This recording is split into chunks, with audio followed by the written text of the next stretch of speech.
Hello everyone. आज my name is Santosh Yadav, assistant professor.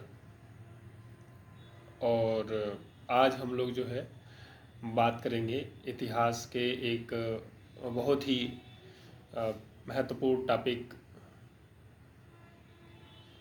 Mountbatten योजना पे, लॉर्ड माउंटबेटन योजना पे। ये योजना जो है 1947 में आई थी। लॉर्ड माउंटबेटन जो है ने इसे इस योजना को जो है दिया था। एक्चुअली जब भारत आज़ादी के बहुत करीब पहुंचा, तब उस समय भारत में बहुत सारी समस्याएं एक साथ खड़ी हो गई थी।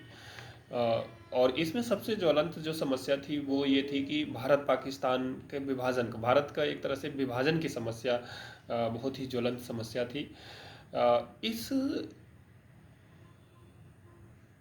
कठिन समस्या को सॉल्व करने के लिए जो है इंग्लैंड की सरकार ने जो है लॉर्ड माउंटबेटन को भारत का वायसराय बना करके भेजा। लॉर्ड माउंटबेटन जब भारत आए तो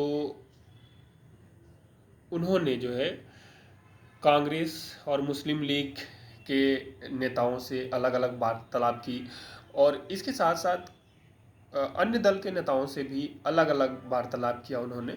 और इनसे जो वार्तालाप हुई उसके बाद जिस निष्कर्ष पे पहुंचे, वो उस निष्कर्ष को लेकर के वो फिर से गए इंग्लैंड। और इंग्लैंड गए और इंग्लैंड की सरकार से और भारत सचिव से मुलाकात की, और फिर जो है वहाँ से उनका निर्देश लेकर के फिर पुनः वापस भारत आए। और पुनः भारत वापस आ करके उन्होंने जो है अपनी योजना को जो है प्रकाशित करवा दिया। तो लॉर्ड माउंटबेटन की योजना की जो सबसे महत्वपूर्ण बातें थी उस पर हम लोग एक एक करके चर्चा कर लेते हैं। सबसे पहली जो बात थी लॉर्ड माउंटबेटन योजना की, वो ये थी कि उनका कहना था कि ब्रिटिश सरकार जो है भारतीयों को आज़ादी देना चाह रही है। यानी दूसरे शब्दों में हम कहें तो उनका कहना था कि ब्रिटिश सरकार का उद्देश्य ये है कि वो भारत में एक ऐसी सरकार को सत्ता सौंपे, या ऐसी सरकार के हाथों में सत्ता सौंपना चाहती है जो जनता द्वारा चुनी हुई है। ये पहली बात थी। दूसरी बात, चूंकि 1947 की बात हम लोग कर रहे हैं, तो 47 में ये था कि संविधान सभा का गठन हो चुका था और संविधान सभा अपना काम कर रहा था। तो उससे रिलेटेड दूसरी बात थी जिसमें ये कहा गया था कि ब्रिटिश सरकार की ऐसी कोई इच्छा नहीं है कि वो संविधान सभा के कार्यों में किसी प्रकार का कोई हस्तक्षेप करे। तीसरा जो मसला था, तीसरी जो बात थी माउंटबेटन योजना की, वो ये थी कि ब्रिटिश सरकार जो है भारत को जो है भारत के जो है समस्याओं के समाधान में जल्द से जल्द जो है कोई सी नतीजे पे पहुंचना चाहती है।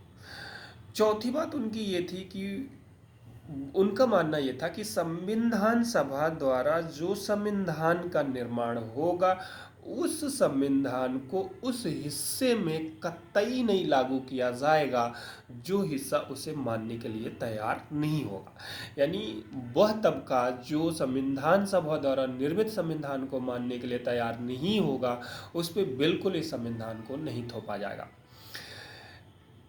आगे उन्होंने कहा कि इसका निर्णय करने के लिए एक प्रक्रिया को अपनाया जाएगा, और वो प्रक्रिया ये होगी कि बंगाल और पंजाब की विधानसभाओं को जो है दो अधिवेशन बुलाए जाएंगे, अलग अलग दो अधिवेशन बुलाए जाएंगे दोनों की विधानसभाओं में।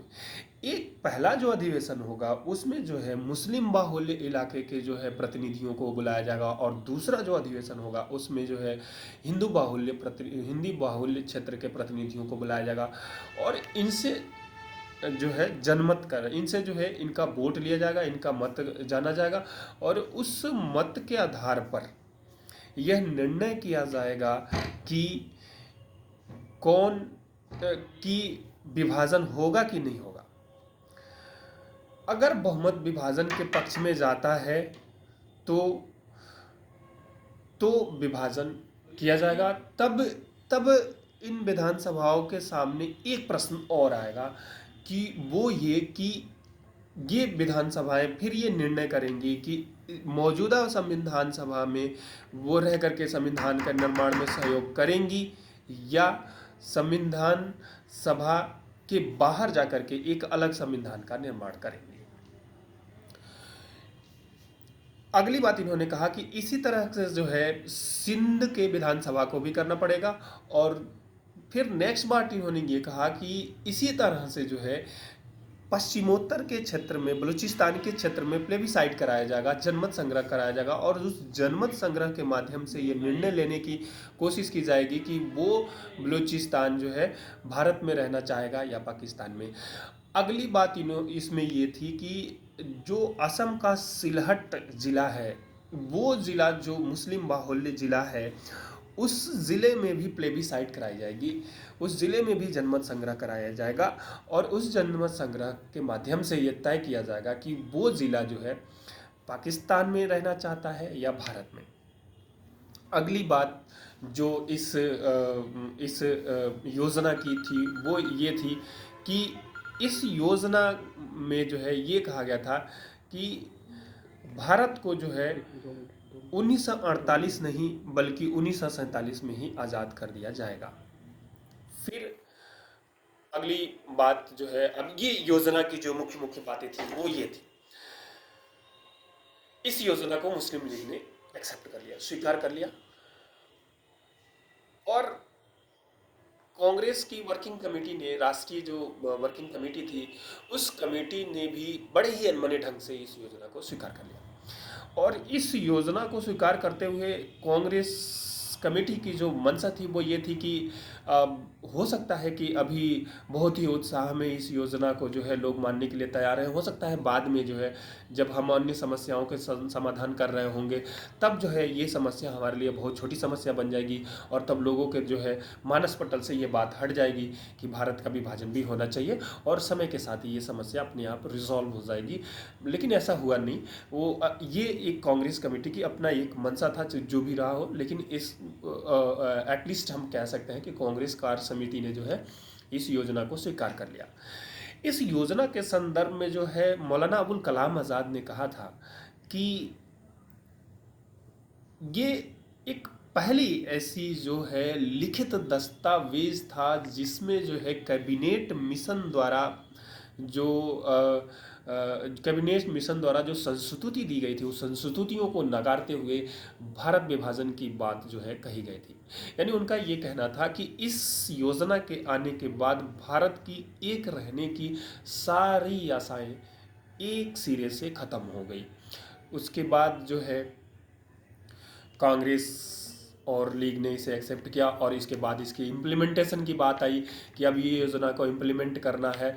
तो इस योजना के इम्प्लीमेंटेशन की जब बात आई तो फिर जो है इसके लिए जो है स्वयं वायसराय ने एक समिति का गठन किया और उसकी अध्यक्षता की कमान स्वयं वायसराय ने संभाली और उस अध्यक्ष के 4 सदस्य थे, 2 सदस्य जो है मुस्लिम लीग से और 2 सदस्य जो है कांग्रेस से। और इस समिति के निर्देशन में जो है इस योजना को जो है लागू करने का काम किया गया और जो इसका आउटपुट आया उस आउटपुट में ये तय हो गया कि कौन क्षेत्र किस इलाके में रहना चाहता है। तो इसमें जो जो बंगाल था, बंगाल पूर्वी पाकिस्तान में जाने की जन्मत दे दी और जो अपना पंजाब था वो भी पाकिस्तान में जाने की संस्तुति दे दी और सिलहट भी पाकिस्तान में जाने की और जनमत संग्रह के माध्यम से बलूचिस्तान भी पाकिस्तान में चला गया और जो है सिंध प्रांत भी पाकिस्तान में चला गया। इस तरह से जो है इस योजना ने भारत पाकिस्तान विभाजन के जो है समस्या को समाधान करने की कोशिश की और इसी योजना के आधार पर भारत और पाकिस्तान का विभाजन हो गया। That's all.